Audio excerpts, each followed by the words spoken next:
I'm always asked, why do you grow a beard? Why is your beard that long? Are you trying to be like ZZ Top? The answer is no. All kinds of questions about beards. So I thought I'd make a video on the justification of beards. And since I'm a Christian and a pastor, let me just tell you my point of view of things. First of all, if I had to justify beards, I don't really believe you need to. If I want to grow a beard, I can grow one, right? But if I had to justify beards, you can make a case biblically for beards, but you couldn't make a case against beards. Okay? See, folks, as you look at the world, God is the creator. Evidently, he made men with the ability to grow facial hair, right? You have to work really hard to get rid of it. You have to shave every day to be clean shaven. Spend about 3,500 hours doing it. You have the freedom to do it, right? I'm not saying just because God made men with the ability to grow facial hair that you must grow facial hair. So, to make my case for the justification of beards, I would say God is a creator, made men. I'm just doing what comes naturally, that is to grow facial hair. Now, you might say, well, you cut your hair, evidently, on top of your head. Why don't you trim that up and have a neat, short beard? Well, just as men have different hair lengths, I just have decided I don't want a short beard any longer. I've always liked beards. Here's some pictures of me throughout my shaving years. Sometimes I'd start growing in November, no shave November, and shave it back off in April. But I've decided to let it grow longer. I'm not trying to beat the guy from Iowa set years ago the world's record on the longest beard. Take a look at that picture. I'm not trying to beat his record. Point number 2 would be under the Mosaic covenant. If you're a Christian and you understand the covenants of the Bible, there's what's called the Mosaic covenant. The covenant God made with Moses on Mount Sinai with the children of Israel. To set them apart from other nations, God had specific laws. And one of those laws, which is very interesting, is for men, Israelite men, to grow facial hair. To quote from my Old Testament professor, Robert Bergen, in his commentary on 1st and 2nd Samuel, he stated, all Israelite men grew beards. And then he quotes from Leviticus 19:27, because the Mosaic law stipulated that. Now, if you're clean-shaven, rest assured that you do have the freedom in Christ. See, we are under the new covenant. And under the new covenant, many of those laws that separated Israel from the nations, we're not under anymore, like specific food laws and all of that. According to Romans 14, Colossians chapter 2, verse 16, we're not under those. We don't have to observe the festival days.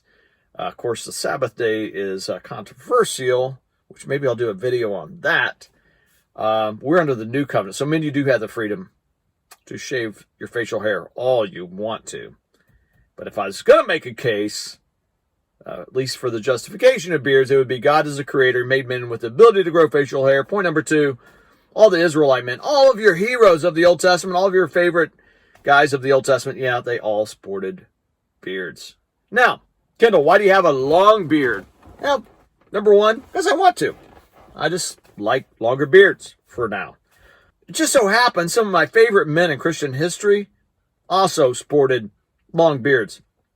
Back in 2004, when I had a shorter beard, out of fun, I did a PowerPoint on 25 of my favorite men from Christian history. My favorite 25 bearded men from Christian history. So you could come up with your favorite list of 25 beardless men, your list of 25 of your favorite women from Christian history. Knock yourself out. But here's at least 11 of mine. First of all, it'd be Athanasius of Alexandria. Lived in the 300s, AD 300. He's a great Trinitarian, defender of the faith. I've got 4 of his books on my Kindle. Then Augustine of Hippo. Lived in the 300s. I'd recommend his book on confessions. But then if you jump down 1,000 years, you come to John Wycliffe, Morning Star of the Reformation. Doesn't mean I agree with these guys on everything, but I like studying different people in church history, and I can admire some of the things that they stood for, like John Huss, the great Bohemian.